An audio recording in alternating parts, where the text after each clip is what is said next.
So, what we are going to do now is that we will start the journey into the jhana, basically, assuming we are doing the TMI practice and we have spent some hours or 1 hour, 2 hour, whatever that is. And whether it is closed eyes, opened eyes, doesn't matter.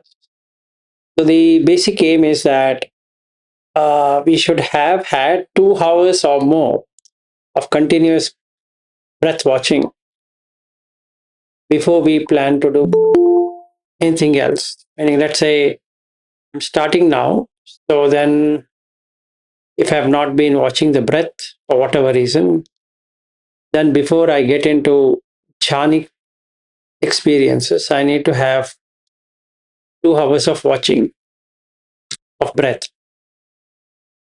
In that 2 hours watching, if I enter into the first jhana, it will be hardly 10 minutes.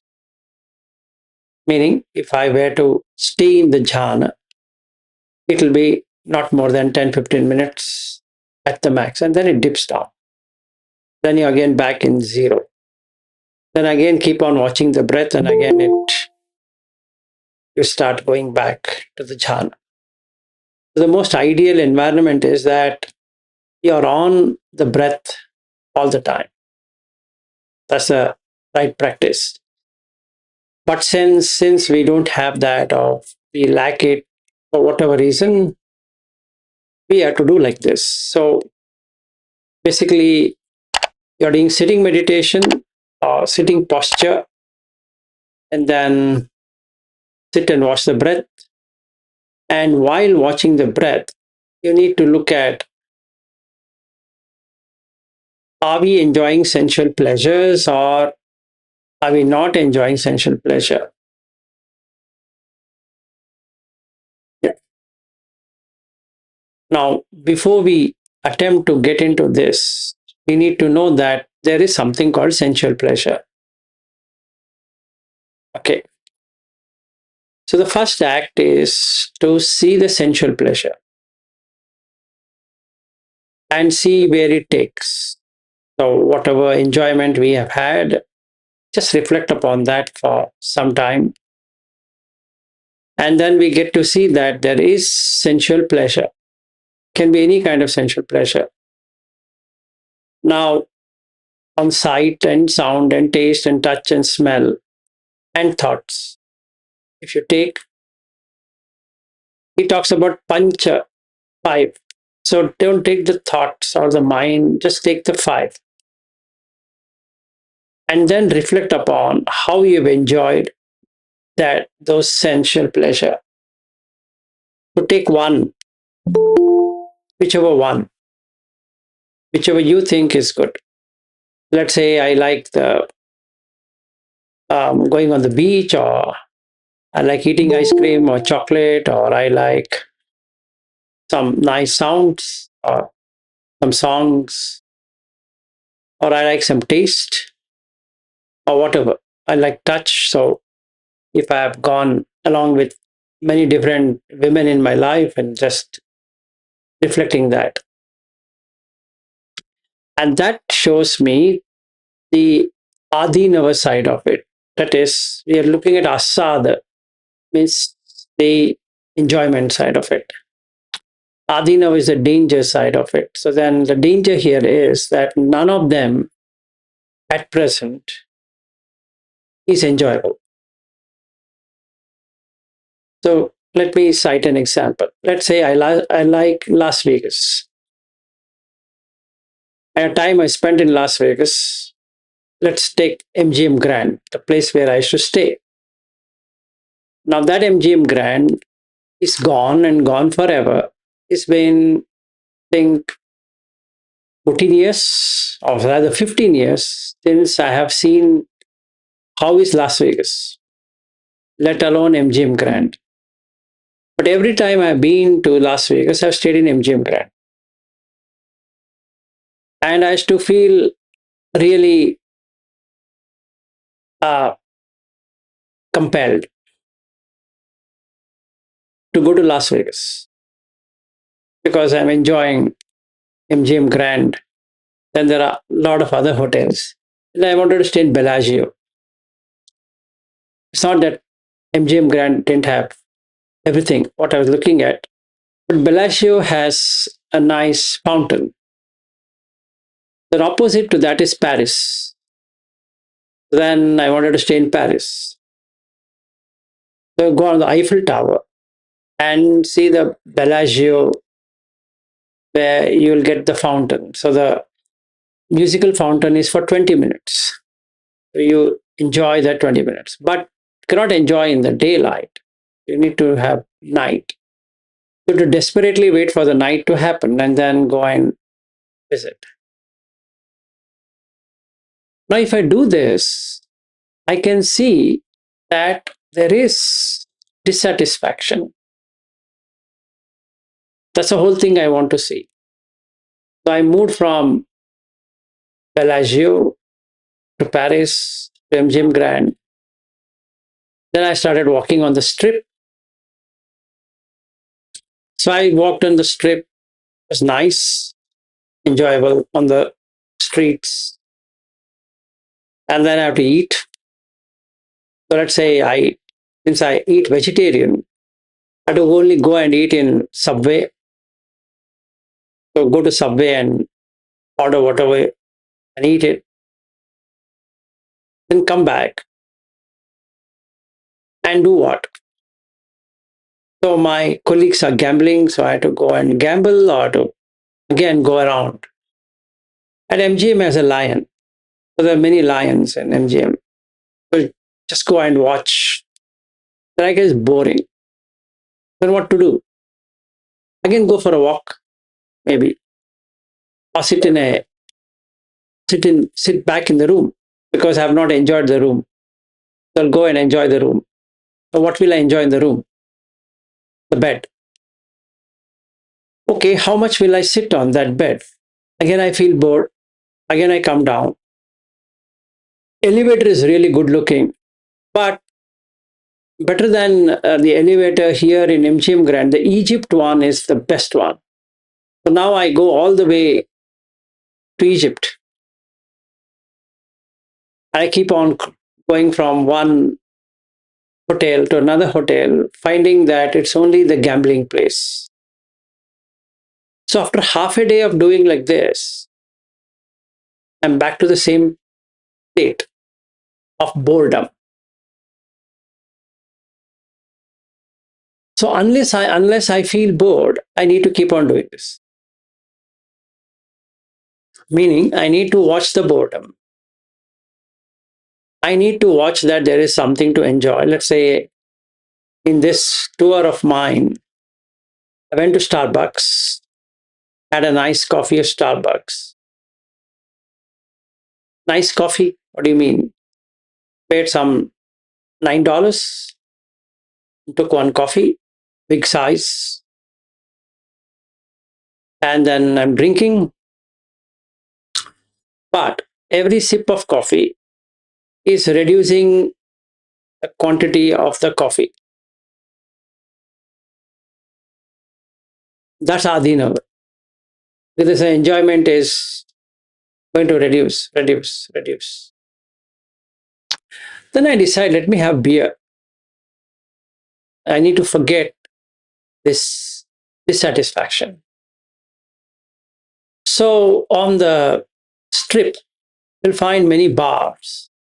Even in the hotel, you'll find it, but I want to have it outside rather than drinking in MGM Grand. It's pretty expensive.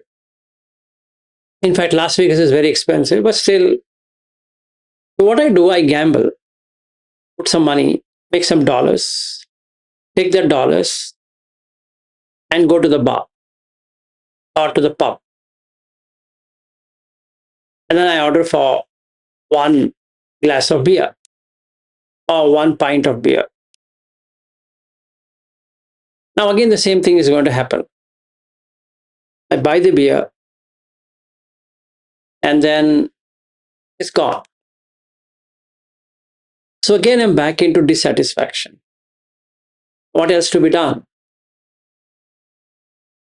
So then my boss says that, Vilas, why don't you take a limo ride? If you want, I can sponsor for the limo ride. Okay, let me enjoy limousine. So he orders a limousine with a Jack Daniel bottle. So let me open Jack Daniel and start drinking. How much would I drink? It's a huge bottle. But how much will I drink? That whiskey. Maybe 2 packs, 3 packs.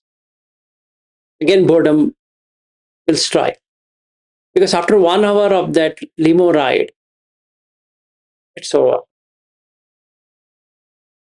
So what I found now is the asada always has adina. That is, if there is an enjoyment like this, there's a danger. The danger is to lose that. Again, I'm back to boredom. Now I've seen so much of Las Vegas that if somebody asks me, do you want to go to Las Vegas? There's nothing else in that to see. So where should I go? Maybe I'll plan Alaska. Now, Utah was the best place, but now that is gone, replaced with Alaska. Again, if I land in Anchorage, first time is beautiful. Second time, same thing. It's boring. So what I need to do is do it till it gets boredom. That's a practice I need to do right now. After the 2 hours of breath watching, run your experiences, whatever, or I to run my experiences, whatever I think are pleasurable. And what I find there is pain because it's gone. So what it shows to me is that I have to redo this again and again and again and again and again. And every time I do this, the stimulation, I'm stimulating it. It keeps on reducing the pleasure.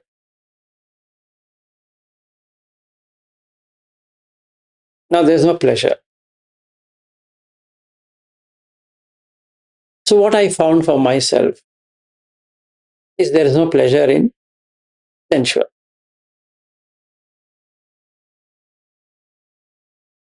So now I'm ready for jhana. So when I say I'm doing jhana, it doesn't mean that I have to sit and do the jhana right here, right now, and start. Oh, I'm a first jhana and second jhana like that. No, need to first cut out the sensual pleasures. So vivicheva kamehi means seclusion from sensual pleasures, and the seclusion can only happen if I see the danger of sensual pleasure. How will you seclude from something if you've not even seen what is sensual pleasure? So, what I gave an example of Las Vegas, maybe somebody can take whatever they want. And I'm not saying you should then plan a visit to Las Vegas to do this, can be anywhere. Whatever is pleasurable. If somebody is addicted to pornography, he can take that pornography. If somebody is addicted to food, he can take that. If somebody is addicted to work, workaholic, can take that. Somebody is alcoholic, can take that. Somebody is shopaholic, can take that. Whatever. You can take whatever you want, whatever the extremities you can think of as enjoyment. In sight, sound, taste, touch, smell. And you should have itta, kanta, manapa, kamopa, samita, piyarupa, rajaniya. That this you don't have to remember. What it means is that it should be the most pleasurable thing you ever found. Let's say the first time I got my US visa, that is my most pleasurable point. Or when I landed in O'Hare International Airport, it's the most pleasurable point. Or landing in America is the most pleasurable point, and just have to do that. or going to a gentleman club was the most pleasurable point, or riding in America was the best pleasurable point, or whatever it is. It can be anything. I'm taking all of these because they all land up in pleasure. All of this, any entertainment, including my enjoyment in Orlando with Disney World surf paid by the company. It's fun. And we had so many rides. But that was in 2007. Now we are in 2025. 18 years past. Or our nice tour or Y2K in Maldives. So is gone. No Maldives is left. So I can look at whatever. But I need to remember that without watching the pleasure, I can't get into jhana. It's not possible. It's not feasible. Also, it's fooling oneself. So the first thing I need to do is to watch the pleasure.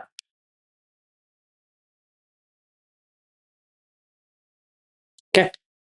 Whatever I call as pleasure, every individual can have their own pleasure points and then you can take it. Then once I do that for next, I don't know how many hours, it automatically takes me to Adinava, which is danger. How it takes? Because you can't do anything except for saying, I was enjoying it. I can't say, I am enjoying it. The present tense is not there. There's only past, and it's dead. I can only remember.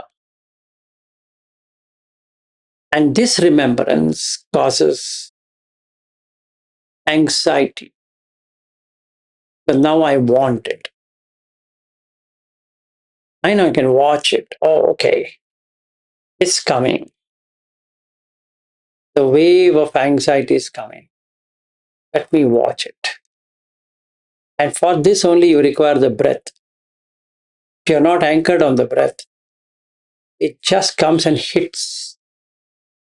So what would happen? I will get up for a coffee break because get up means not the cushion thing I'm talking about. Whatever I'm doing, it distracts me from watching it. Instead, it goes to the kitchen to prepare a coffee and drink the coffee because now I can't stand the loss. But the objective was to see this danger, not to refill it. That's exactly what it wants, to refill. When I'm seeing Starbucks, the moment I see Starbucks as a symbol, there's no Starbucks written there, just a symbol of one lady holding that cup in the hand and green color. That's sufficient to get the taste coffee. So what I need to do now is not to go and take coffee. Just watch the coffee beer. Because now I'm seeing the danger. The past is pushing, instigating, inviting to have it in the present. So that there's a future pleasure. This created by the mind, nothing to do with really out there. So what I do, I watch this Starbucks appear, stay for some time, and depart. Okay? Now I triggered it by reflecting upon my time I spent in Las Vegas, let's say with Starbucks, and then the moment I see Starbucks, then it pulls back that interest to have Starbucks coffee. Not the Las Vegas thing, maybe in Brisbane, and if I'm seeing the Starbucks symbol, then I feel should have a coffee break. Now here I should not go and buy the coffee right now. I should watch it. It appears and it disappears. It arose to depart. Now I saw the Nissarana. Nissarana means escape. Right now I can see the nature of that is anicca. It came and it left. It didn't stay there. Even if I had a coffee, it would have left by itself. But I did one great thing is to watch without reacting to it. So I saw in myself that there is Kamachanda,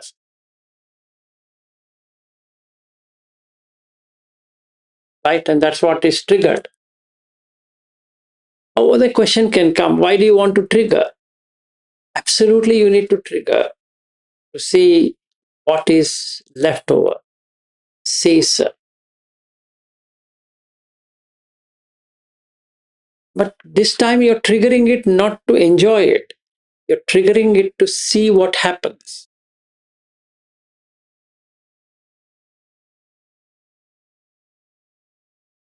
So, whichever place Shaniel is, and then we have a Starbucks joint, we don't have to go there. Sitting in the seat, you can pull Starbucks. Then you start, that taste will start. That's a mental state. There's no coffee given to you or given to me.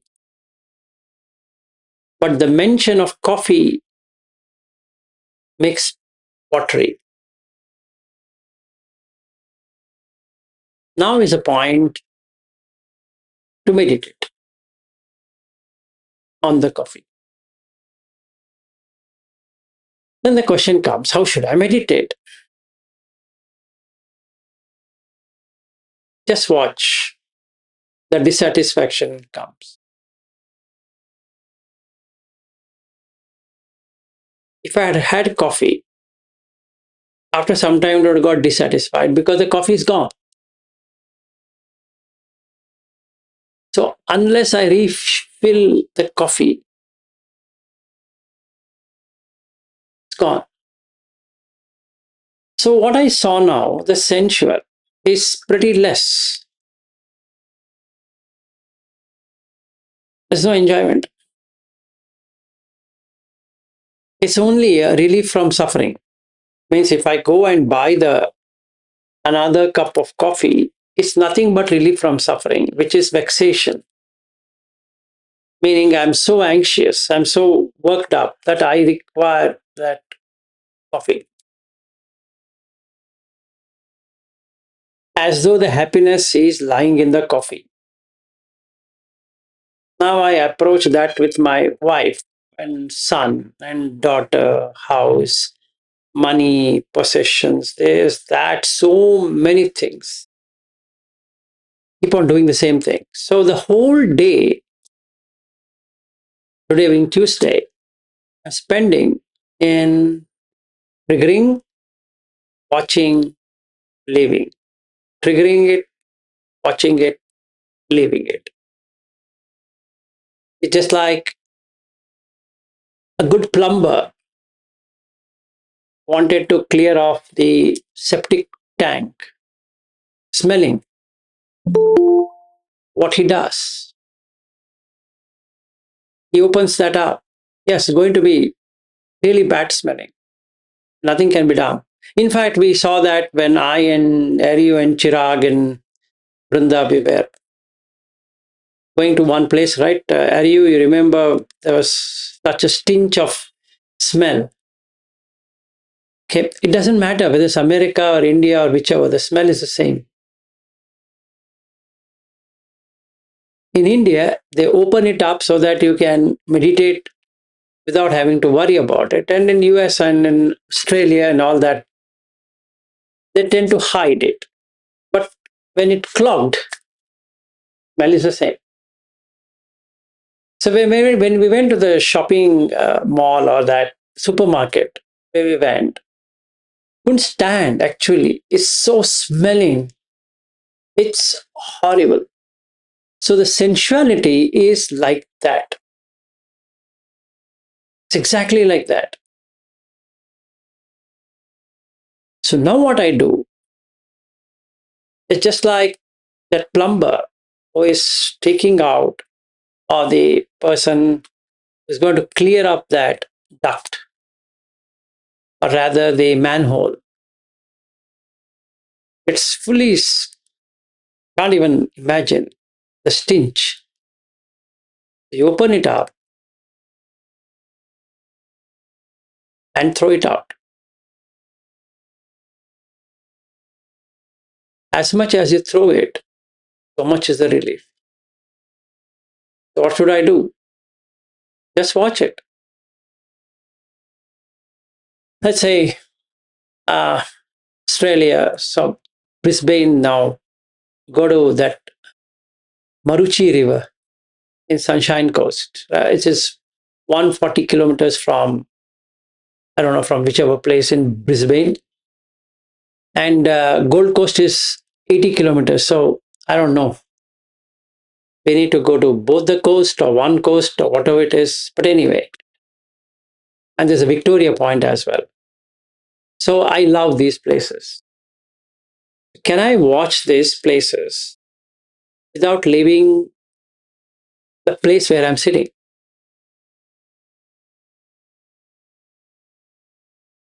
Yes, I can. I can bring back the memories of April. Good. Are they dead? The images are dead.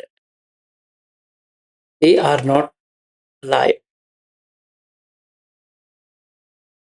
So the 11th of April, when we went to Sunshine Coast, the 13th of April is dead. Or we went on 11th or 13th, I don't know whichever date we went.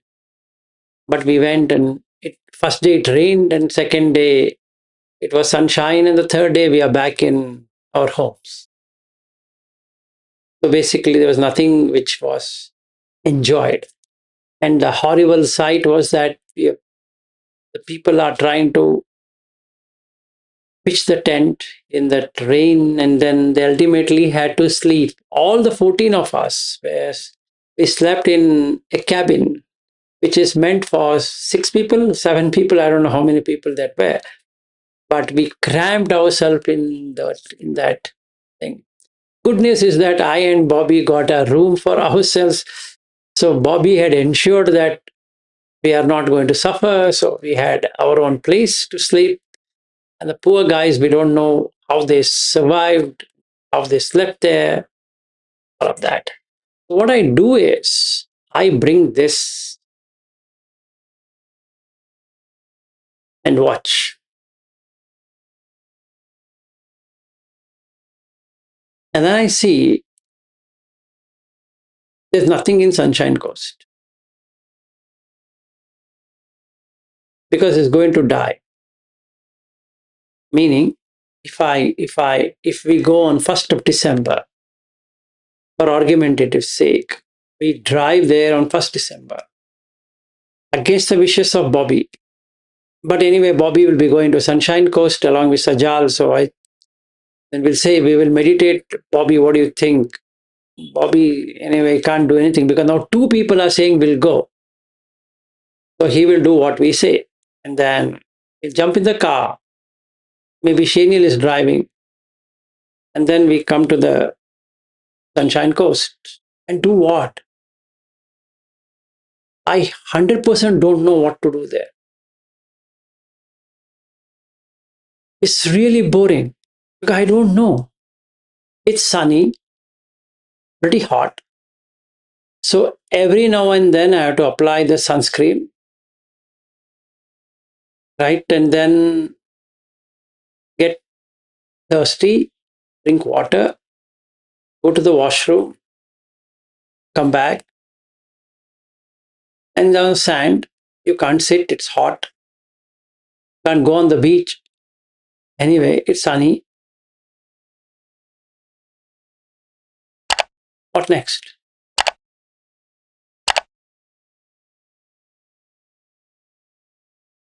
Maybe not the right season to go to Australia. Sit and meditate. I don't want to. I want to go to Sunshine Coast. Anyway, so when I see this for myself, the interest goes off.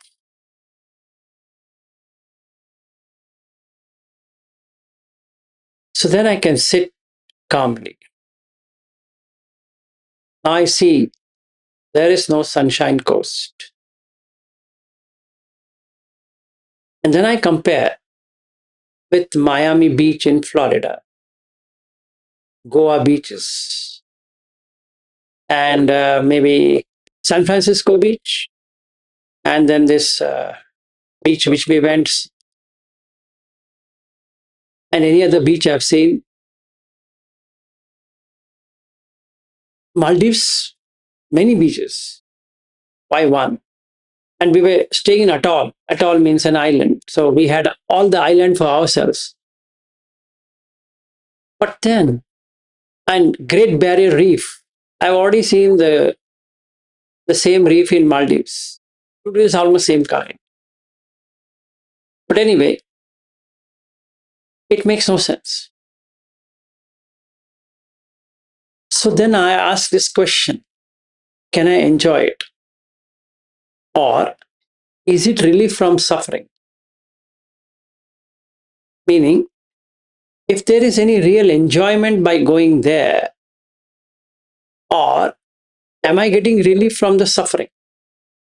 I wanted it and I got it, and that's it.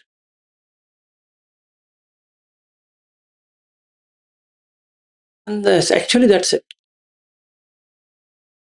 Let's say I wanted iMac and I brought iMac and I opened it up. That enjoyment is there. Put it, switch it on. Ah, so nice. And after that, the same old Mac. Then tomorrow onwards, by tomorrow, after 1 hour, it's life as usual. Same thing with wife and husband. When you pick it up and bring, it's life as usual. Unless you take a vacation. That means you have to vacate something so that you can charge it. Otherwise, boring. So what we can see is sensuality is boring. Not because that I am reading it as boring, because I'm experiencing it as boring.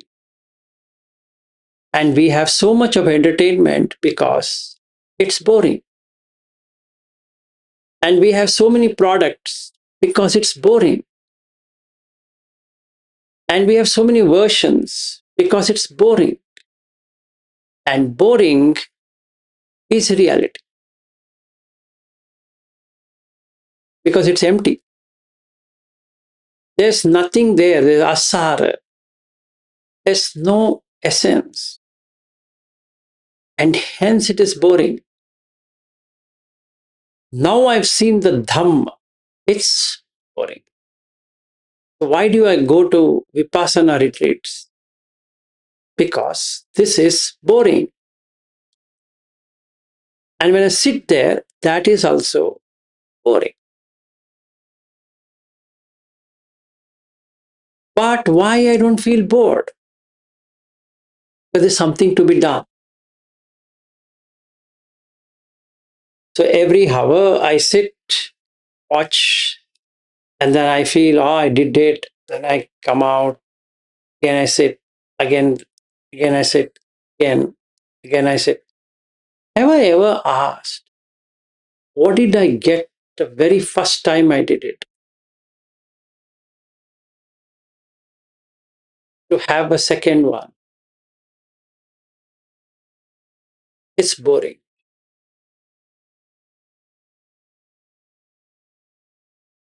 Now, what's the relief from this? Nissarana. You have to see sadhu, adinavo, nissarana. So to do that, what I saw is that it's this anicca nature. That means the enjoyment arises and it passes away. Just like a wave arising and going away. No matter how good is the wave, it's past. Doesn't stay. Doesn't stick also.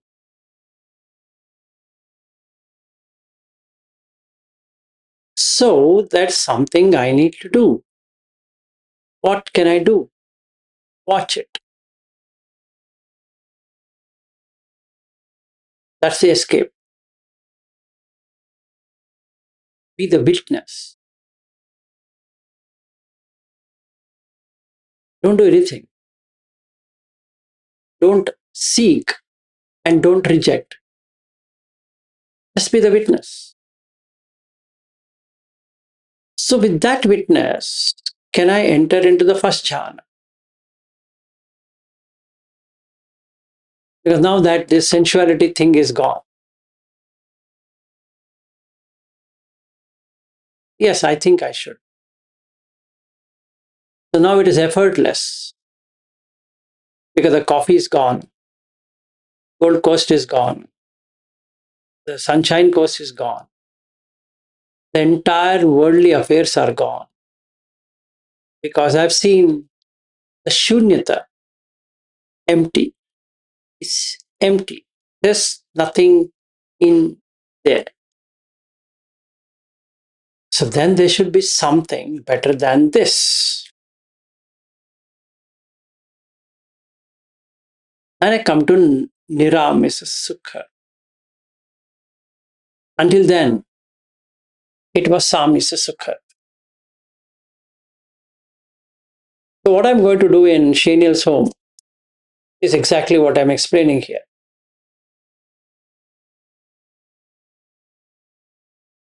So I'll enter into jhana.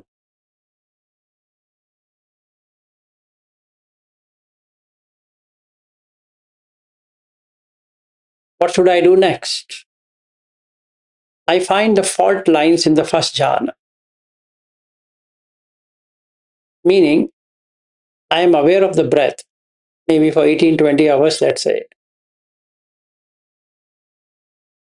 But there is something extraordinary than this first jhana.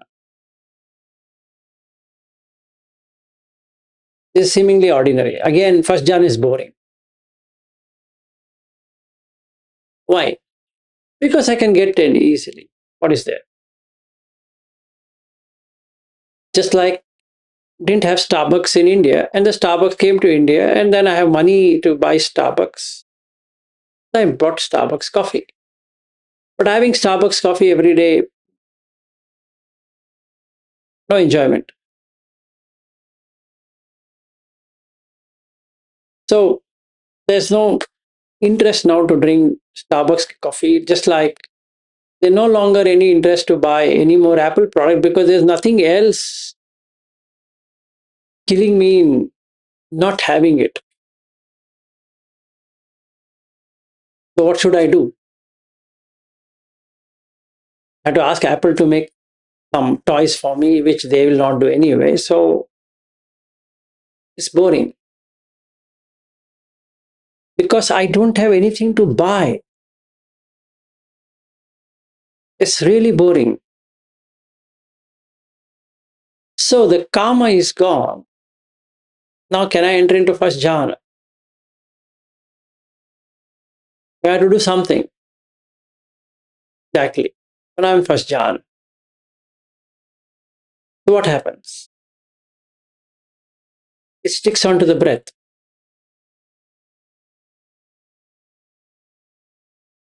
I'm staying for a long time. But then I find after a day, it goes away.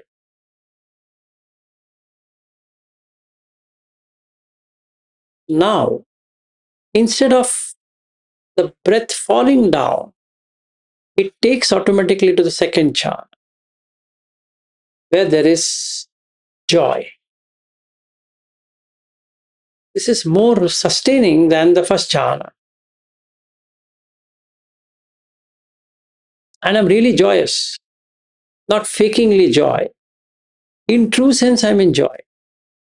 Meaning, no material thing, including the first jhana, can interfere my joy. It's so strong. So let's say I get goosebumps, maybe some kind of weird energies flowing in the body or whatever it is, or genuinely I'm feeling very happy and glad or whatever it is. Whatever the English or whatever language we can define it, maybe I'll do that. And I stay. Viharati. I stay there. So it takes 3 days. This was one day and that is 3 days. So now for 3 days, I don't have to worry of boring, of getting bored. My problem of doing 100 different things was to escape the boredom. You just see why you're doing something, actually to escape boredom. The routine, what you have created, is to forget that something is boring. So the moment you put on a calendar and start working out on the calendar, it means there is something, if you don't do it, it's really empty. So to ensure that emptiness is not felt, we put a calendar. Because then there is continuity. You can say from 4 to 5 we do this, 5 to 6 we do that, and 6 to 7 we do that, 7 to 8 we do that, 8 to 9 we do that, and 9 to 10 we do. So it means the mind wants some continuous stimulation to do. So there's no stimulant. It's pretty boring. There's no dopamine. There's no reward. So you feel worse, depressed, because there's nothing to enjoy. And that's sensuality. So when I come to first jhana, the dopamine is good, but it dips because it's usual. So what happened in the kama loka is happening on the first jhana also.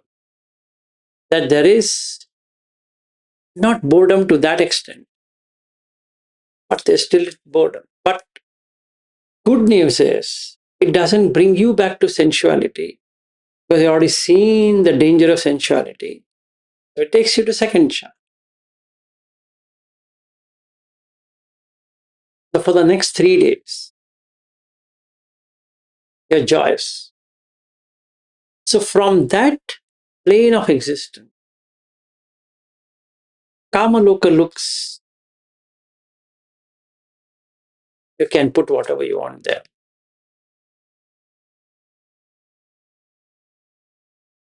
Sensuality looks really not worth it.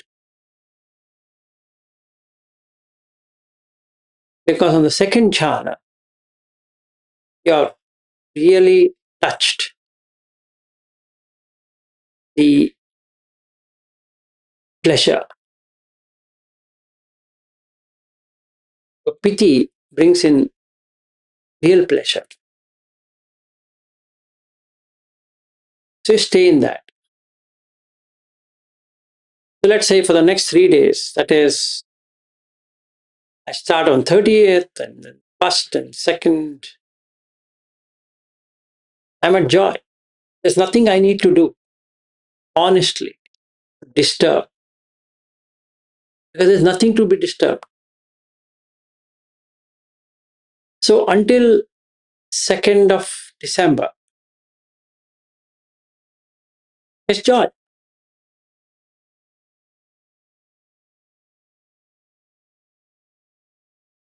And then for the next 7 days from there, it would be sukha.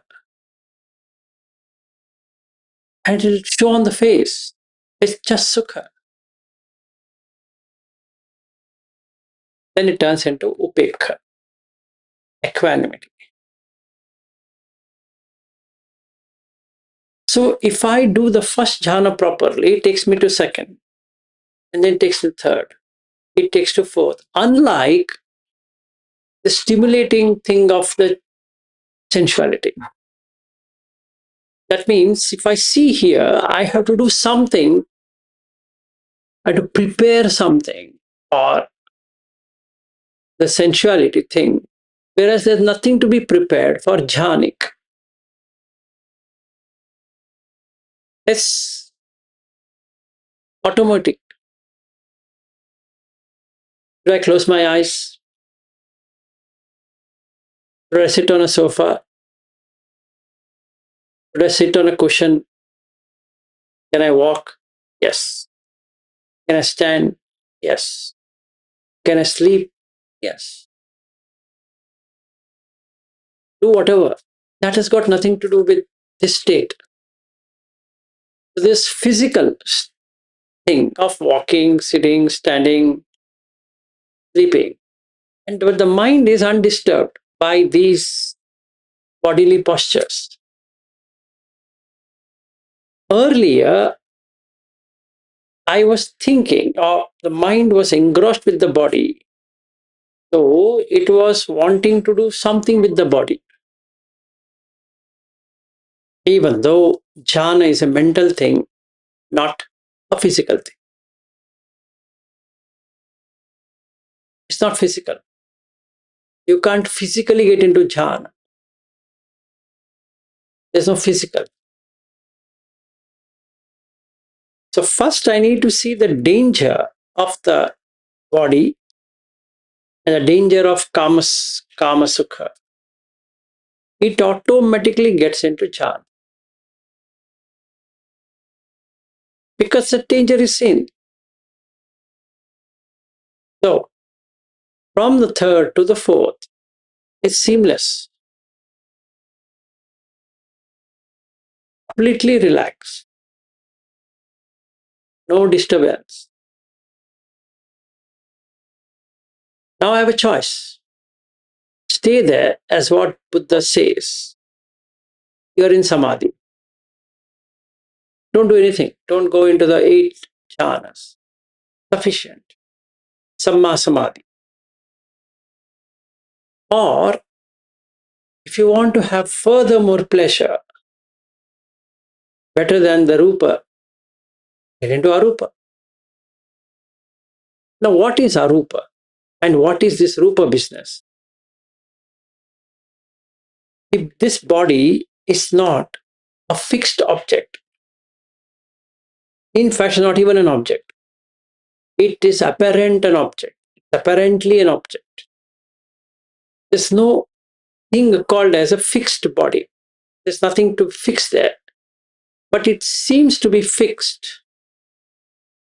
So the moment I started entering into jhana, I found out that this body has got nothing to do with the mental quality. So now I can enter into jhana at will. And then do what? Mind is calm.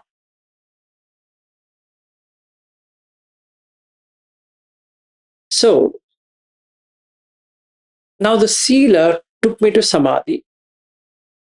The culmination of samadhi is what I require. So samma sati, samma samadhi. So I had samma vayamo, samma sati, samma samadhi as the three things that needs to be done for samadhi. So I have achieved all the four jhanas. Now this arupa thing is that by nature this has no rupa at all. It's by very nature. So now why can't I let go of the physical dimensions? It creates spatial dimensions then. If there is no physical dimension, so the next one is spatial. So I get into infinite space. And then it's just awareness of everything. It becomes infinite awareness or infinite consciousness. Then there is no self. So that becomes nothingness. There's nothing in anything. And because there's nothing in anything, it takes itself to the neva sanyana sanyayatana. Very nice.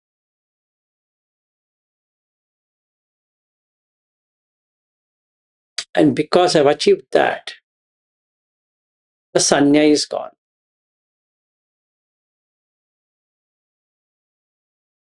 So there's no feeling. So the mind is shut down completely, suspended.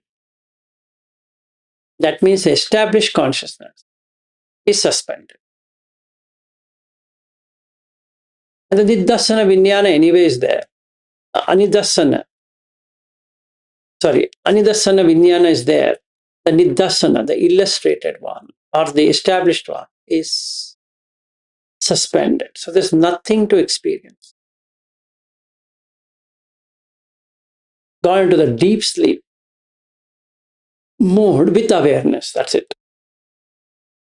The only difference I did between the deep sleep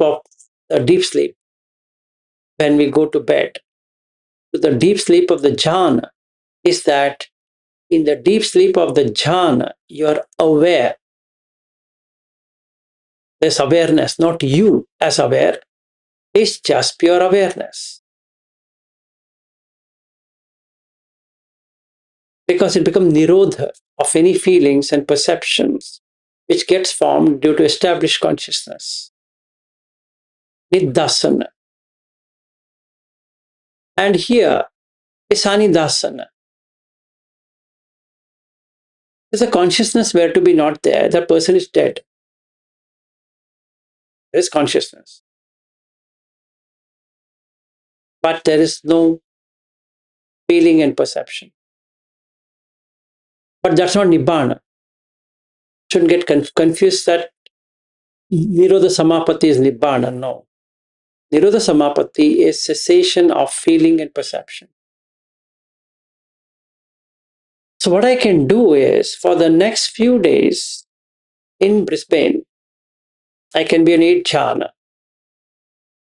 The whole month I can be in 8 jhana. Either I can be in 4 or in 8. And when nobody is there to disturb, get into 9th. So can I land up in Brisbane on the 4th jhana? Yes. Can I interact with people in 4 jhanas? Absolutely. That doesn't stop. Should I take a cushion there and do it? And that's the reason Buddha doesn't talk about closed eyes meditation at all. Because you can't. It's you interact with anything you want, but there's equanimity. Neither you are associated with anything or you're disassociated with anything. You just exist. It's just existence. So there's nothing to get attracted to, there's nothing to get repelled by. Just be there.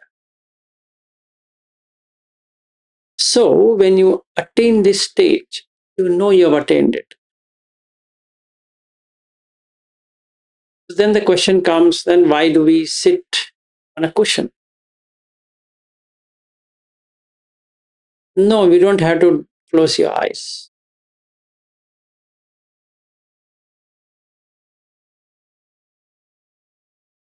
So the basic aim of samadhi is to be in equanimity.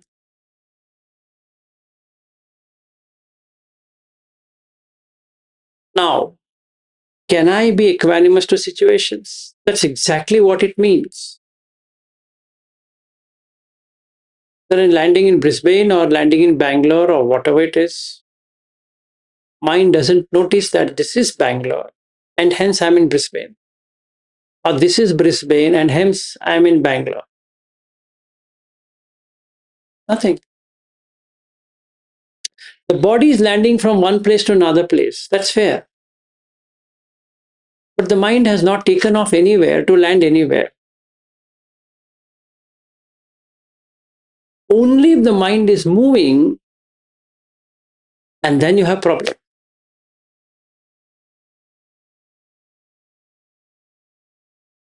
So nibbana equals mind still.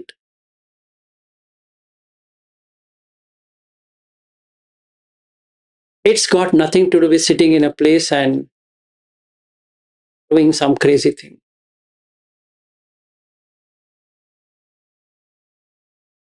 Yeah, that also we can do, but that's not what is recommended by the Buddha.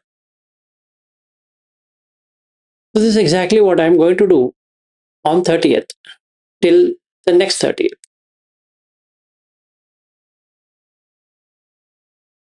Unless these people arrive and we pick them up. Otherwise, still.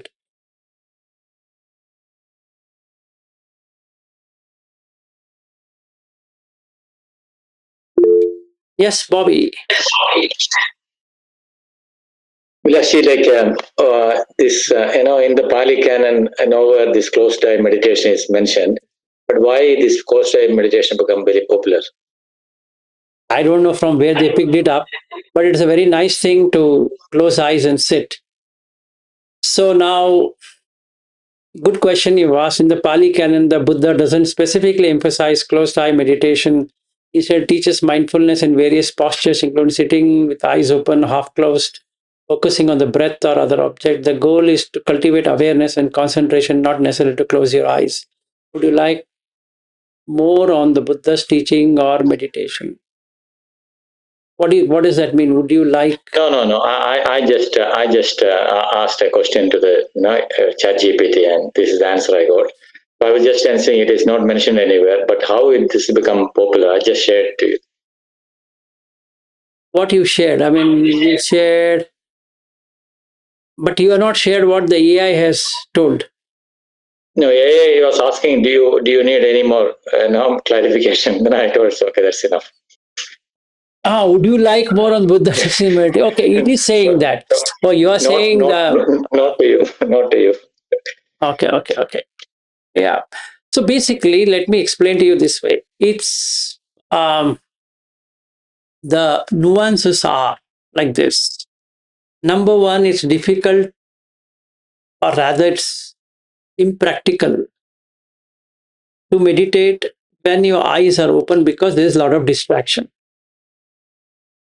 So you can do three things: close your eyes, partially close your eyes, or look downwards.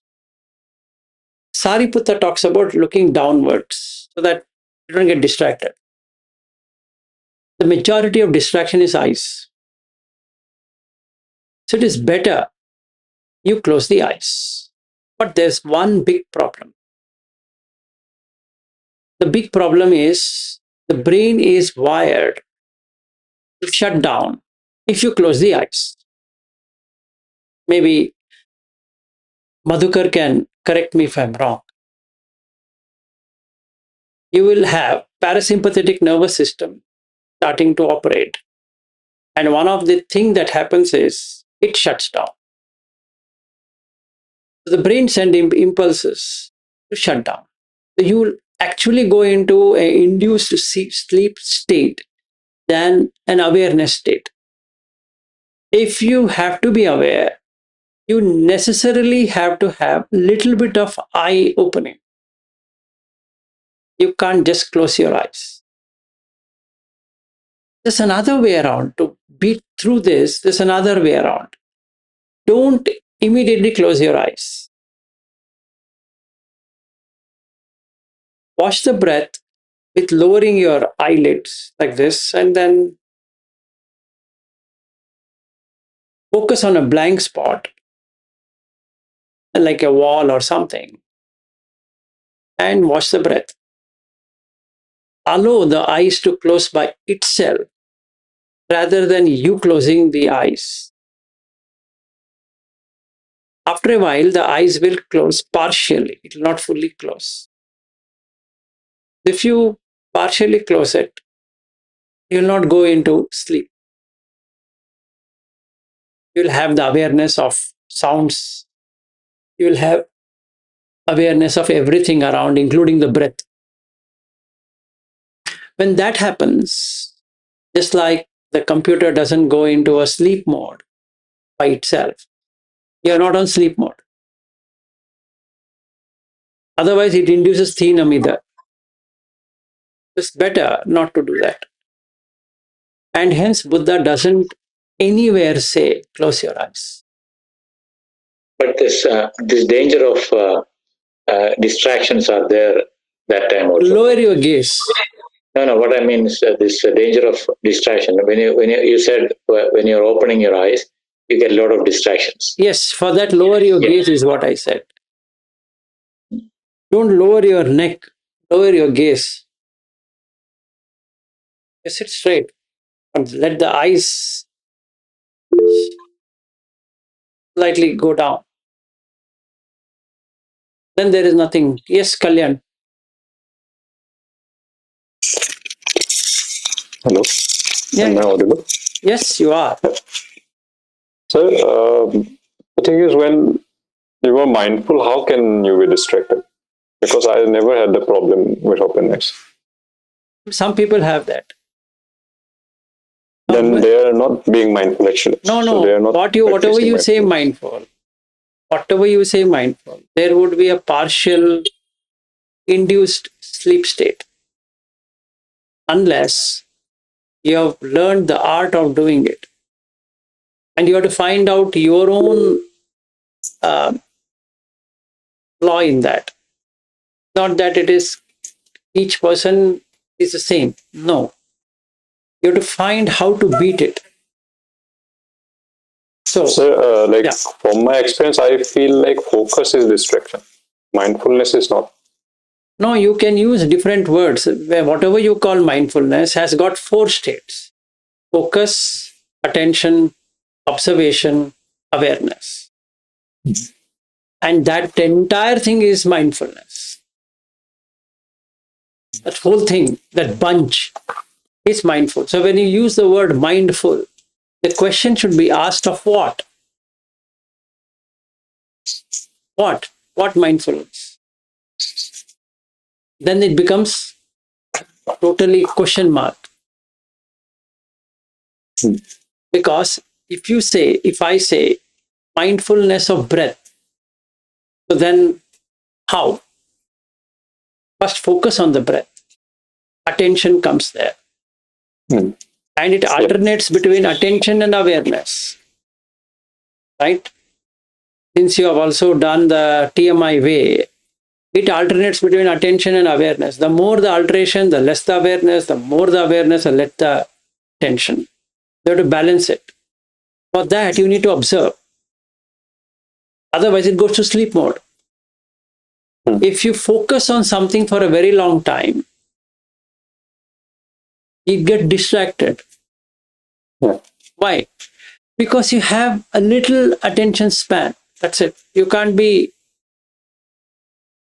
seeing Also, like you cannot like do it for many hours if you exactly. It is infeasible because you, it becomes an object and it will exactly. cease. See, when I'm seeing this camera, I can focus on the camera for some time. I can't be focusing camera for all the time. Even the camera cannot focus at me all the time. Even it says AF, autofocus, it cannot. So the attention is connected to the focus. As you focus, so the attention. It keeps on matching the focus. If I'm focusing here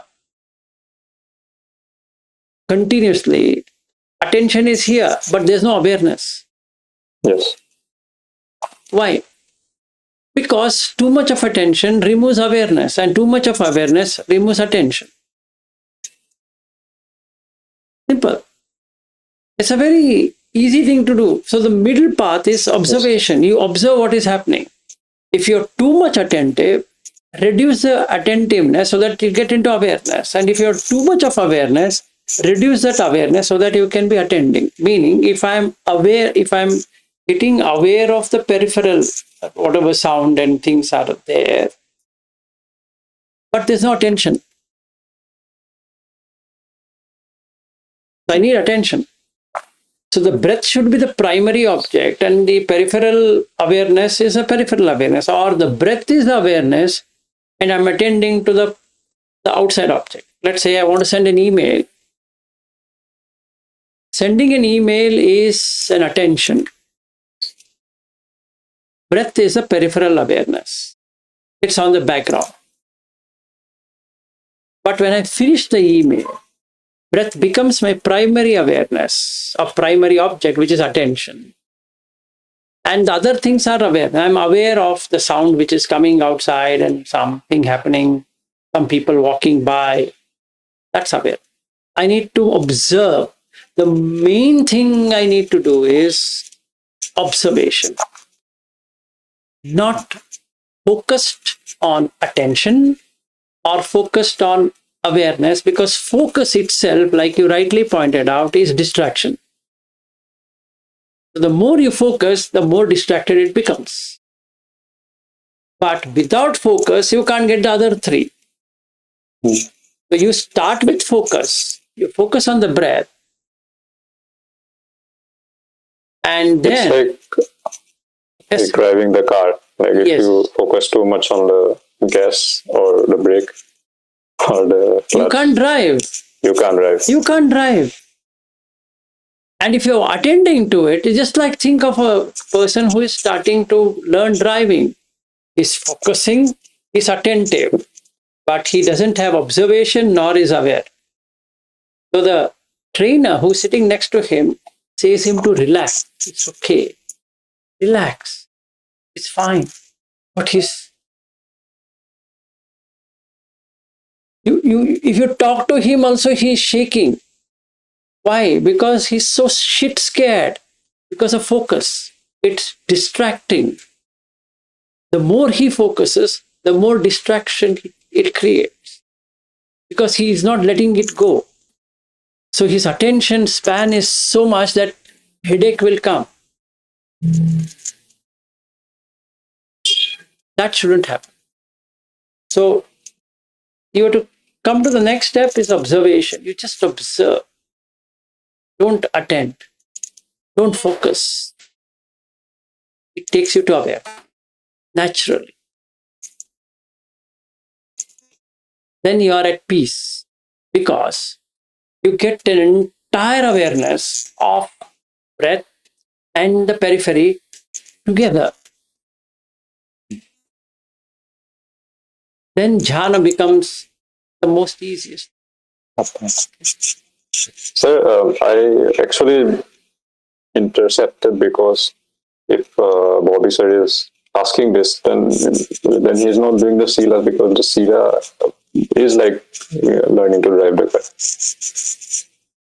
Sila is what? the sila or sensory restraints, they will indirectly teach you how to be mindful. No. There is nothing to do with sila, it's hindrances. So you are mixing things. A person's sila might be very good, but there are hindrances. There are 5 hindrances. He has to remove the 5 hindrances, nothing to do with sila.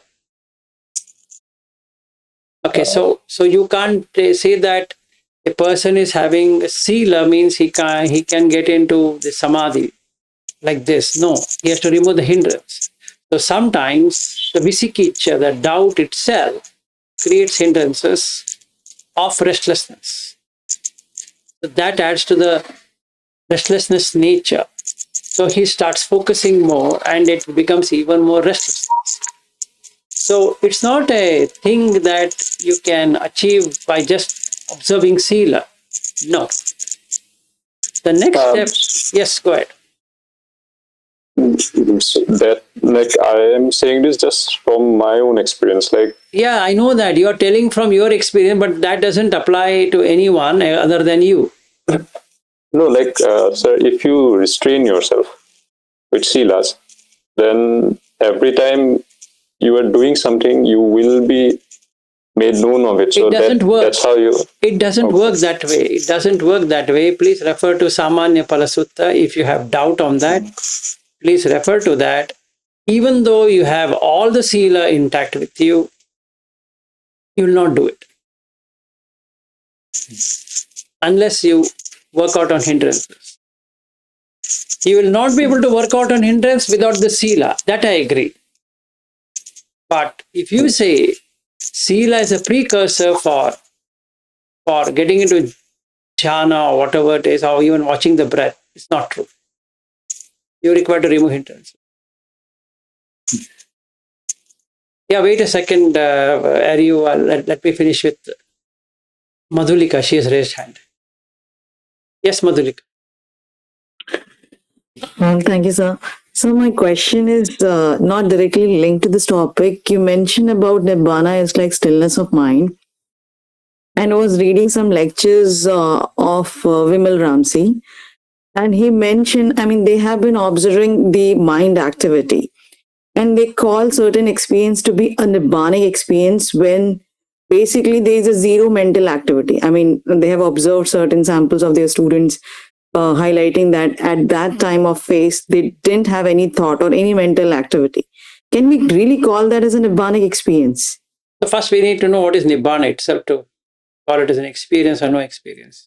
Because many people explain in many different ways. So I have to go by the Buddha teaching to make it more accessible. Number one, you have no moha, no delusion. What is delusional? Any experience is delusional. It holds you to that. It associates itself with that. So any experience you get is delusion. Anything that you experience. So then we'll say that no experience is it non-delusional? No. There's nothing called experiential. There's nothing called no experiential because they both mean the same. There's something held. And when it is held, it either has raga, that means you'll have desire, or vesha, there's aversion. So how do you explain this? It's like this. When you have divided the person into 5 khandhas, and then there is no experience. That means you no longer can experience a person. So the raga will come when you create a person. A raga will come when you have a jhana. And that's the reason called rupa raga, because there is an interest to get into jhana again and again and again and again. Because you escaped the kama, you are going to jhana. But whether kama or jhana, they both are temporary states. They're not permanent states. So when Nibbana is Paramam Sukham means that neither you are in jhana, nor you're in karma. Instead, you are nowhere. There's nothing called as a localized thing, it's location. So that state is nibbana. So if somebody says there's no mental activity,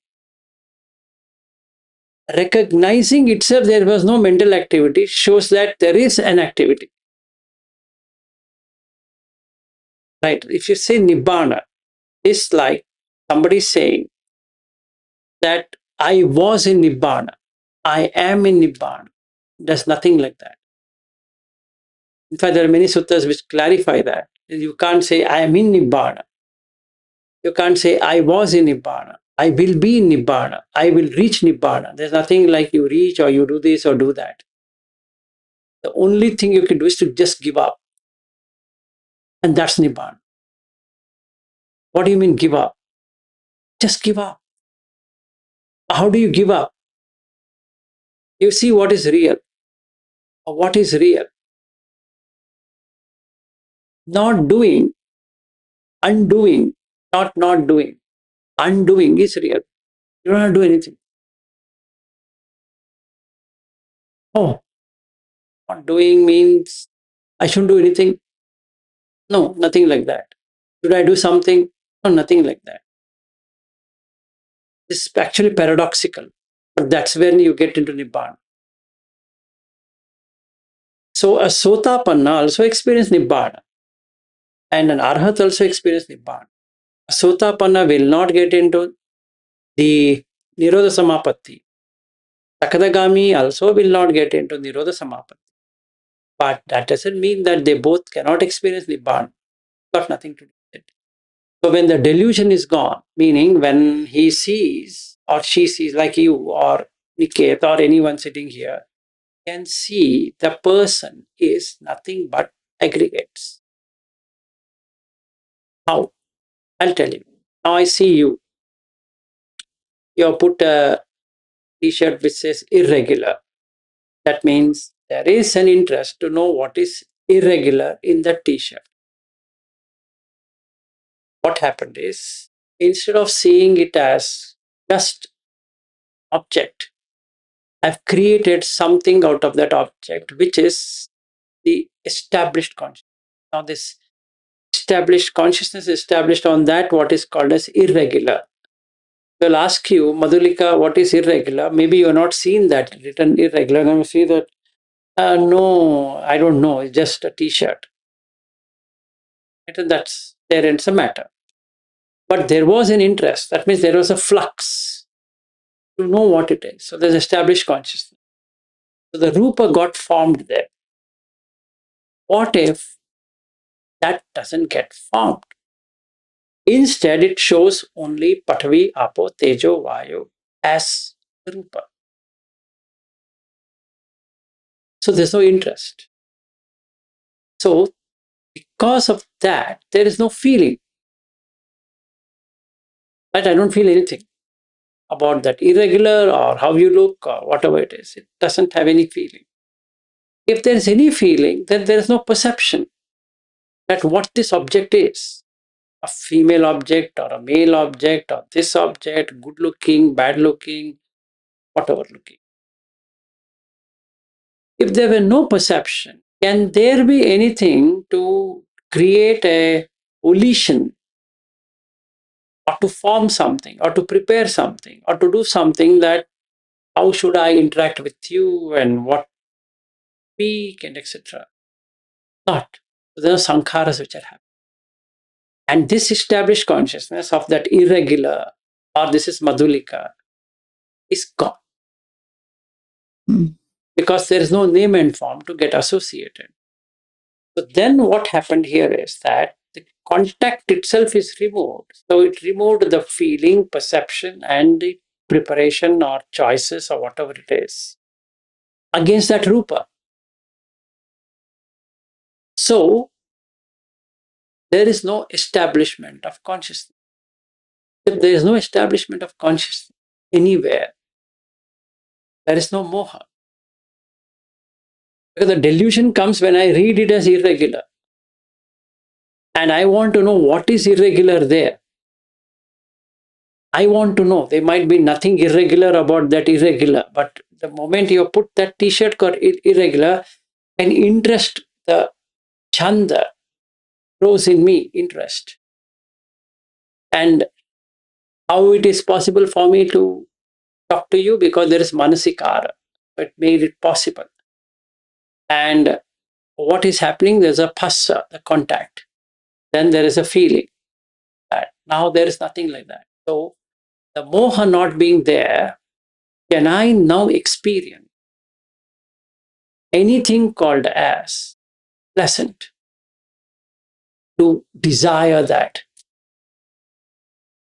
No. Can I have anything called as unpleasant to be aversive about it? That is karma. So it's not about whether the thought has come and hence there is no thought and hence it is called Nibbana. No. What Buddha says is that the moment you cut it into 5 parts, you are in Nibbana because that object is removed. The object is made up by conscious experience. So when there is no conscious experience of that, this Nibbana is a thing which remains. It's not you achieve that. What remains is Nibbana. You don't have to reach there. The moment I see this and I make out something of this, and then the problem starts. Or I start enjoying or suffering this thing. When I don't make anything of this, and then there's no suffering.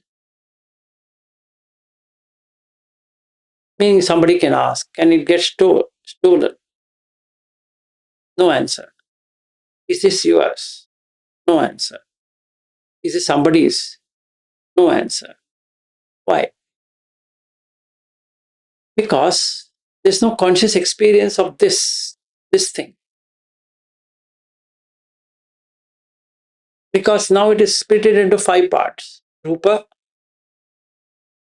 feeling, perception, preparation or choices, and conscious experience. iPhone 16 Pro should get established on this form. And then there's a feeling of pleasantness or unpleasantness or neutral. What if the iPhone 16 Pro doesn't get established on this object?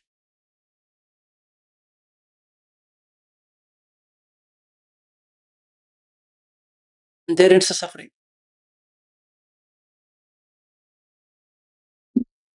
What's the point? Yeah, thank you, sir. And that's why you mentioned even a Sotapan can have an Nibbana experience He will. while looking into 5 khandas. Yes, because the basis of Buddha Dhamma is 5 aggregates only. And what does he define dukkha as? Panchupadana khanda dukkha. He doesn't give any philosophical explanation and exegesis and commentary and all of that thing. He just makes it so simple. What is dukkha? Panchupadana khanda. Can you explain to me what it means? He says, you just see the feeling itself is dukkha, but what you're feeling is based upon this. If you take it as iPhone 16 Pro, then only the suffering starts. Because now you want to protect this thing which cannot be protected. It can fall down, it can break. If it not break also, it will come to an end. In next 5 years, this iPhone 16 Pro will stop working. Meaning it will slow down or whatever is going to happen. And then I need to replace this with another phone. Maybe iPhone 22 Pro. Because it's every year iPhone is going to come with 18, 19, 20, 21, 22. So by the time we are I'm buying the next one is a 23 Pro, let's say. But if there's nothing to be enjoyed or suffered in this, that ends suffering. If I'm a Sotapanna, I'm seeing it as 5 aggregates. But somebody ask, Vilas, are you holding iPhone? A smile comes inside. iPhone, okay. Yeah, I'm having iPhone. And that person asks, why are you smiling? What to say to him? Because it's not an iPhone. You can put anything on this label and call it by whatever name you want. It's just a steel or an aluminum or whatever it is made out of, which is not anybody's. Actually, it is on the soil or on the stone or rocks. What are you trying to say? You're holding iPhone? Yes, you can call that as. Just like you're holding a baby and you call that name something, and then, yes, you can say that I am holding my son, for a better word, but you are not holding any son. You are holding what was there inside you few months back. And you didn't know what it is. And even today, you don't know what it is. It's a continuation of what you didn't know from that time. So just by putting a label, it doesn't make yours. You've named your son Tathagata. So the Tathagata was not there inside the stomach, inside the womb. You didn't even know who he is, let alone associating with that name called Tathagat. If you keep on calling him Tathagat, that consciousness will keep on saying, I am Tathagat. Just like if I keep on saying Niket, Niket, Niket, then the consciousness picks it as Niket. So Niket is the Rupa. Niket is the feeling, Vedana. Niket is the Sanya. Niket is the Sankhara. Niket is the Vijnana. Now, one fine day, one apple falls on Niket's head and he loses the memory of Niket. And then you say Niket.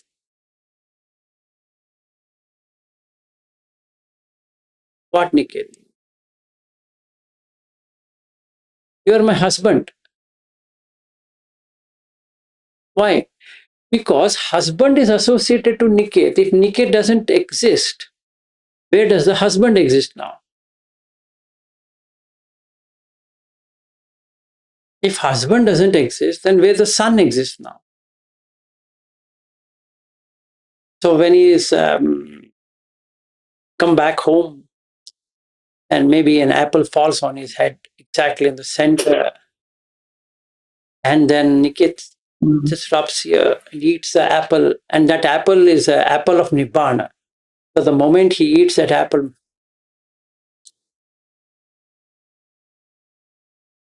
and he remains silent, and then you shake him up, what happened?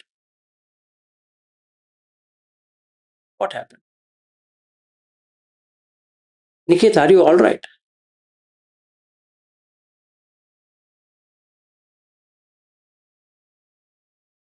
Why? Because these 5 aggregates have to come together for him to say, I'm Niket. What if that moment, no 5 aggregates join?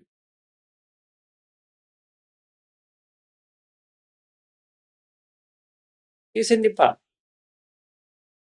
But that apple falling might take him off the, what you can say, amnesia, it be partial amnesia. But this one, he knows he's created as Niket. Just like he knows that you created Tathagata. You both decided, let us name our son Tathagata. The same way his parents thought that let us his name Niket. And maybe your parents thought we will call you as Madhulika. But you can tomorrow change from Madhulika to whatever you want. And Niket can be changed to whatever somebody wants. And then Tathagata, you see now, Ariu is saying what a wonderful name. In his conscious experience, Tathagata means Buddha. So he's very happy that you have named him after Buddha. But little does he know, in the Indian tradition, Tathagata is the usual name for one who is searching the truth.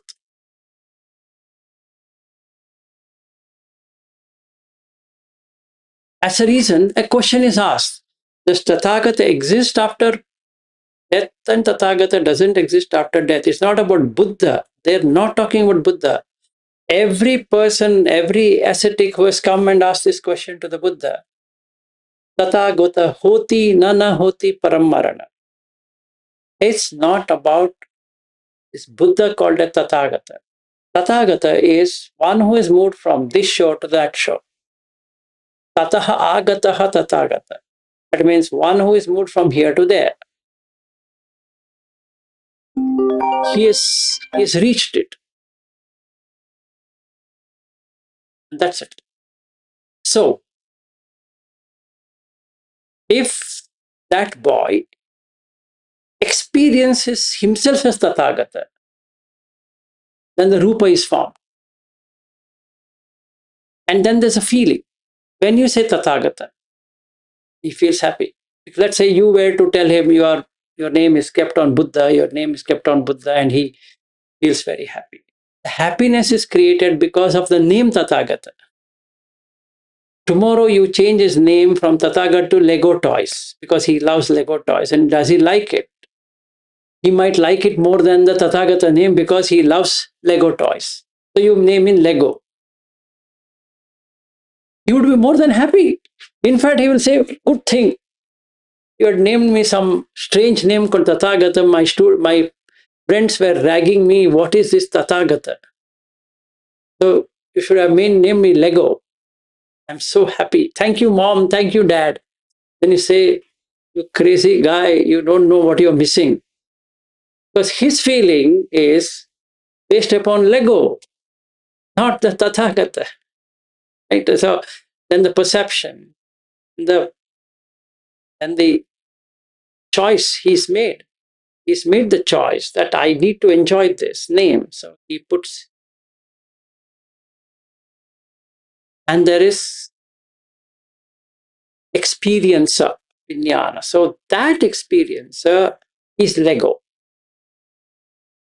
So the circular reference like this. So if you cut it into 5 parts, then that consciousness will not get established. This Lego consciousness or Tathagata consciousness. That's released. Does that answer your question? Yes, sir. Thank you so much, sir. No worries. And then don't have to change his name to Lego. It's fine with Tathagata. He loves the Tathagata name actually. Yeah, no.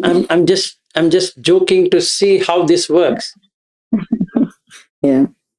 Yes, Ari, you wanted to ask something. Yeah, I was thinking a different thing, but now I have a main question. The main question was regarding the initial topic you bring on how to see the central, how to transcend that. So you were saying you bring this object of your desire to the mind side, right?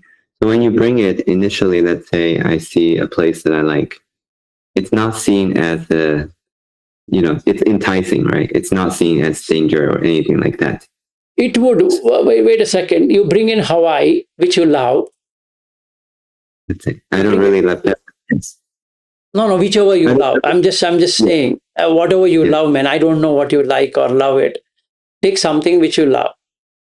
Okay, be with that. Okay. You have to be with that. Yes. So my question, there are 2 things I guess you can watch. First, you just keep being with the object, right? So that's one thing. Second is that when you're not able to get it, there's dissatisfaction. So do you focus on that dissatisfaction? Exactly. Or both? No. First you bring this, it creates dissatisfaction. And when it creates dissatisfaction, it makes you restless. When it makes you restless, you would like to do it again. Now you don't do anything. Okay, so you watch the restlessness as suffering. Yes. Okay, and then you see the suffering nature of this desire. Exactly. So you don't just keep watching this object. No. And then you may become very loving to it. Yeah. No. First you bring the desire. And when you bring the desire, it comes like a wave. Okay? So now you are in direct experience of that. That's the reason I gave you that Las Vegas experience. So I'm sitting in MGM Grand, and then it's boring. So then I go down, I do. You have to visualize all of that in real as you have done, not imagination. So now your whole body is burning. Pardon? Now your whole body and mind is burning. Exactly. You bring that. And you sit in that and watch that. Now you feel restless because you no longer is enjoying that. It's just a memory, right? It's just a memory which is come. So you want to do something. Let's say, forget all of that strong thing. I want to have a cup of coffee. I bring in coffee. So nice. So then I feel like making coffee. Shouldn't do it because I'm suffering. You see this? I'm suffering. So to end the suffering, I'll go and make the coffee. Didn't I see the dukkha? Yes. I had to repeat it again. So I had to go to the kitchen, now make a coffee and drink. And I forget that dukkha for time being. After some time, it again comes back. Yes. Okay. I understand much better now. I guess just a small question. You don't necessarily have to bring everything, but let's say that the thing you desire the most, if you can bring it and endure that, that will take you away from the karma because that's the heaviest thing at the moment that pulls your mind. If you can Yes, there's transcend sutta for that also. Why worry so much? If you look at that 108 thing or that girl, that is a person, householder and a recluse, and the sukha, dukkha, sukha, all that is there, right? In that, it very clear. You will start to feel missing that, oh, I had it, I'm not able to get it. That's a dukkha. So you first bring it. Bring it. Whatever it is, you bring it. When you bring it, you see the restlessness. You feel not restlessness, you feel vexated, you feel anxious, you feel you need it. Let's say I love driving Harley Davidson bike. I want to put a tattoo here, and but in India, where will I go? So I'll remember my good old days in America. Going this. And then do what? It's boring. Why? After some 20 miles, I need to stop for a soda drink. It's boring of going like this. Yes. Yeah, but I guess to see this boringness, you have to already transcended this vexation, this. You try, you will see that boredom. It will shift from that object to another object. You have to make sure you don't skip that object. So hence you need to do the planning of what you want to see. It's not easy. And that's, I'm telling you what I'm going to do in Australia. It's not that you are going to sit and do that. How much ever you can, you do it. But don't kill yourself of trying to do it. It's interesting because always these things come in my mind. I don't know how to get rid of them. And sometimes we'll try to, break them down, do something, but they keep staying. So I was frustrated, but now it's easy. Just see that frustration, right? It's nothing Yes. more you need to. Nothing more in that. So you, from eating to doing whatever, you bring it. I bring it. And then you see, now that makes me do something. It will make me do something. So I have to be mindful. Awareness should be there. It is making me do something. So when it gets overwhelmed, it's overwhelmed. Now it's almost like a milk spilling over. Just switch it off and sit. Because you've brought it to the brim of it. it. It makes you so feel restless that I need it. Like, I'm had to buy the monitor that display what Madhulika and Niket are asking me to do. So, but I need it. I'm seeing that that's the only piece of hardware which I'm not having as the Apple ecosystem. So I have this, I have that, and now I'm feeling it's making. I want to go to YouTube at least and see it. What will that video do to you? I want to see it. I want to see that beauty. Or I'll go to the Orion Mall where we had gone, and then there's an Apple store there. So I'll go and see it there, at least play around with it, if not buy. And I'm cursing my Australian tour, which has come in between me and Apple and Australian tour, right? Because now my wife is saying you can't buy it till you come back from Australia. So my happiness is postponed by another 43 days. It is pain, I'm telling you. How good it would have been that I just bought that. And I got taken a picture and sent to both of them. Here it is. But I'm so upset. What should I do? Don't open YouTube. Don't open YouTube. You will enjoy. It's vexating. Bring it up. Totally. The milk will spill down. Stop.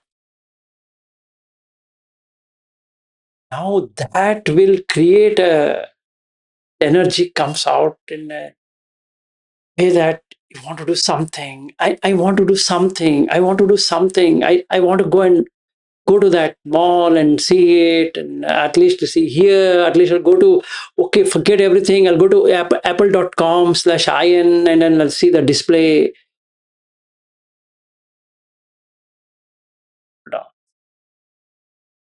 Now watch the breath. Wait, I have not completed. Watch the breath. Watch the breath. Here's the time to watch the breath. If I don't watch the breath, I'll go to YouTube. And then you will have this reaction. Just takes, body starts to shake and it comes out. Once it comes out, it's relieved. Just like shit coming from down. You're constipated, you have to put pressure, comes down. The relief. Now you try remembering that Apple display.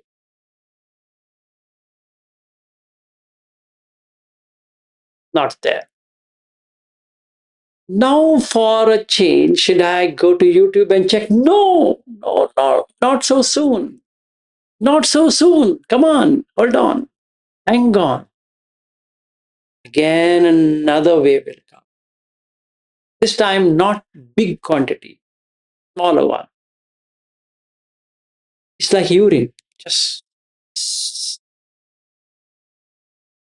And the third one comes. Even more lesser intense. Then the fourth one comes. Even more lesser. Then the fifth one comes, breaking away that complete Apple display. Completely. Wait, I'm not done. Then the sixth one comes, where you can't put it back. And it turns into mud. And after you made sure that the coffin is laid to rest, it's gone and gone and gone forever. Now there is no interest to go to YouTube, search for Apple display. Because that interest, kama chanda, is gone. Now you will get into jhana automatically. It automatically brings you to jhana because the vivicheva kame is happened. It just gets into jhana. Now, after that, you're in fourth jhana, you come out of it. If somebody gives you that Apple display and you don't know what to do with that, because it looks like a rock, somebody has kept one big boulder in front of you, and you have no interest towards it. Now you have to create it. This is when the fun starts. You create something and you start laughing at it. Oh, what is this? I read, oh, Apple display. Okay. That's equanimity. This happens with everything. You make a wife, comes. You make husband. You make son. You make your job and salary, bank balance, house, car, this, that. You can play the same thing with every damn. Yes, now it's your turn. No, I just had a small question in between. These different waves, they don't necessarily happen in the same, let's say sitting or session or whatever. It comes at any time, later at a later random time, or It will be continuous. It will be continuous. It will be continuous. Oh, okay. So you're talking the deeper asavas that's coming out, like that. If you are worked out so nicely, you have taken out the entire thing out. It's just like uprooting a tree. You're not just shaking the branches. You're literally. Then what happens? The entire mud and the mass and everything will just. And under that, whatever was there will come like a devil or a demon or whatever you could call it. It's huge at you. It's that huge. And you're just watching. It just comes and makes you feel terrible. And it goes away. Is this the first wave? This biggest thing, is it coming at the first wave? First wave. First wave. Okay. And you'll get submerged. If you're not ready for it, I'm telling you 99.9999999% I will go and see YouTube. Because it's literally unbearable. See, I'll tell you, I like ice cream. Like what we had, ice cream. The word ice cream itself is sufficient to trigger. I've triggered it. Now the taste has come. Now I'm making it bigger. And I had ice cream there and I had ice cream here. So all this enticing thing is coming. Now I'm not going for ice cream. What happens? It creates restlessness or vexation. How big it would be as a wave. I can't even imagine it.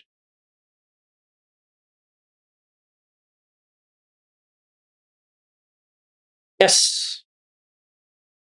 Yeah, I guess two questions left. One is that when you do this for this thing, another thing will be in similar fashion, or you have to do it for everything you like. You take whatever you want. Okay, and they all bring such a big wave. Yes, and I'll take wife, I'll take my son, I'll take the Australia itself, I'll take Brisbane, I'll take whatever, I take America, I take whatever. It depends on what you want to try out with, because you need to find the adin of the danger of sensuality. So you bring whatever you want, it's up to you. No, I guess my question is, once you've done for, let's say, like a Apple device, when you do another thing for like a cake with the same whatever I am interested, I can bring it either in the taste or in sight or in sound or whatever it is. Doesn't matter. No, I guess my question is, do you have to do it for X amount of time for X amount of things you like? No, you don't. You don't worry so much as you will get to see it. Okay. Like I love Chanel perfume, Chanel perfumes. Chanel. Okay, so then I bring all the Chanel perfumes I have. Why do you want to do that? Just for fun. What's your problem? Now, it makes me to go to the place where I have here and take that Chanel and spray. But I'll not spray. What's wrong in spraying? Hold on. Vilas, you've been spraying. Hold on. Hold on. It just comes. Wait a sec. It'll come. Relax. Watch it. In 4-5 vomiting sessions, it'll go away. Then you'll not enjoy Chanel perfume again. Yes, I have a meeting at 10:30. Oh, okay. Yeah, just this should take one minute. I guess this kind of experience, I mean, I think maybe many people have experienced in different quantities of this craving come up and you give it up, but it's not complete because you haven't brought it up like what you said first. Second, maybe you don't have a good samadhi like you have and you haven't endured it to that extent. So it goes a little bit, but then the root is That's the reason I told you. That's the reason. What did I tell you? Begin with 2 hours of breath watching, minimum. Without that, this action will not cause anything at all. In fact, nothing will come. This Apple display thing, what I spoke to you, doesn't even come. What will I do? I'll just imagine Apple display. No. But to bring any enticing object in the mind, there will be some degree of restlessness, whether you have samadhi or not. Then No. First you have to bring this samadhi. Because you are uprooting the asavas, kama asava. Right? For that, you require a good grasp of breath watching. And you bring the asavas. And it comes. Just boils and just comes out like a hurricane, or you call whatever name it really is hurricane. You've never seen how it comes out. It just this big. Yes, Bobby. I have another 5 minutes. Yeah. Yeah. Just because it is connection with this question, it can be applicable for something you don't like also, right? Maybe somebody told you something hurting or something. Something what? See, like somebody told you something which you don't like. Yeah, so you can do it. Yeah. But to begin with, start something which is pleasant. Don't bring something which is unpleasant. Moment you do this unpleasant thing, you will end up in depression. At least on pleasant things, you will land up in kamachanda, which is fair. If you take this unpleasantness, somebody told something to you, or somebody said tarnished your image and blah blah blah, you don't have that energy to fight back. It will take you to depression route and you're done. Never do this mistake. Good question you asked me. I'm talking about positive thing, not a negative thing. For negative thing, your samadhi should be so strong that when it comes, you're just sitting there and watching it. Never do that. I think it is the metta. Metta is best for that. You think you think you can apply metta then and there, sitting there? No, not that time. Like maybe later. After that, it is of no use. It's of no use. It's after your house is burnt. It doesn't matter whether you take a hose pipe and put water there. What will you do? It's already burnt. Yeah. You see, you can see the whole black smoke coming out from that burned house. You should have the sprinkler system in working condition when the fire starts.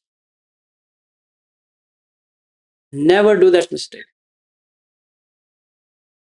And Yeah, no, I intentionally put this, because it is in relation to this subject. I know that, but let's say somebody told something to me and then I bring that right now. I don't have the power to take it. I mean, I don't have any power to take that power. This is a huge burning furnace. And if you mean to say a 50,000 degree temperature thing I can put on my head and apply metta on that? What metta will I apply? That time just to watch the sensations. Or Bobby, we have come out of the sensation business. no. So you just watch the breath. Bobby, you can't watch the breath, you can't apply metta, you can't apply anything except for feeling bad. Except for Feeling bad, okay. it'll not work. So what do we do that time? First do the positive, then when you get there, do the negative. That would be my recommendation. But you are the best choice of it. So do whatever you think appropriate for you. If I were you, I will not do that. I won't try.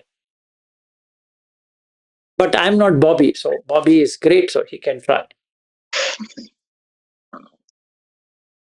Thank you, Vilashi. Yeah, sure. I won't try. Not at all. No negative. I've seen the consequence of taking negative. It's not possible. You just get burnt. So when you said bring something positive, then metta is positive, right? Like not to that person, metta to yourself.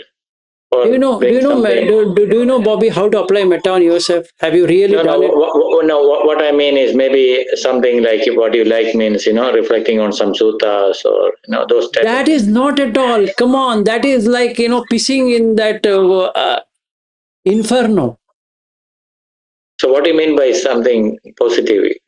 When you say when Like I you're was actually talking about something good, something what you like. not Vilashi. Like when you're having a like difficult time, when you're having a something going on, that time how you'll bring up all this something you like. That is the reason you have to follow Vimala Ramsey's 6R method. To begin with, Vimala Ramsey is a good thing because stupidity and ignorance, they both are the same. Now, before you do something, you need to be in a happy state. You can't be in a sad state. So what Vimala Ramsey also saying is, take some good thought and stay with it while the other thoughts will keep on falling, which is correct. So when you're in distress, bring in a good thought forcefully, but never ever play with negative emotions. Never do that. It Yeah. burns you instantaneously. There's nothing like, oh shit, you know what? There's nothing. You just get burnt, means you're burnt. Thank you, Vilashi. That makes sense. I think it's your time now. 15. Yeah, after burning, you apply whatever that shit thing you apply, it is of no use. It's Yeah. burnt. It's before burning you should do that. Correct. It's not. That makes sense. Definitely, that makes sense. Yeah, you can't burn yourself and say, okay, now I'll apply metta. Aham avero homi, abhyapajo homi, anigo homi, and what it'll do? Nothing it will do. Karaniya matta kusalena, all that is never going to work.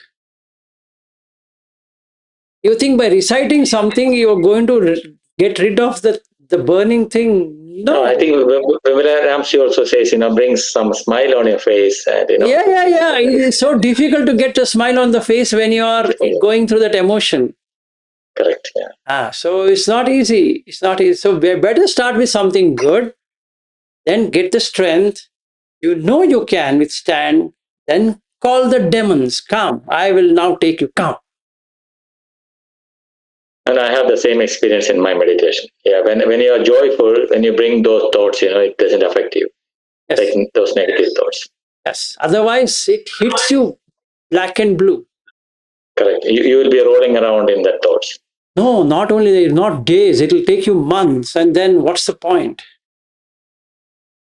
It burns you. Crazy. Full-time burning. From morning till evening, you are in that. And then you have to go to a psychiatrist, basically. No Buddha Dhamma can help you in that. No, anyway, we have our exclusive psychiatrist. We are meeting every day at 1 o'clock. Okay, all right. Good day and good night and good morning. Bye-bye. Thank Thank you, you, sir. Pranav. Bye.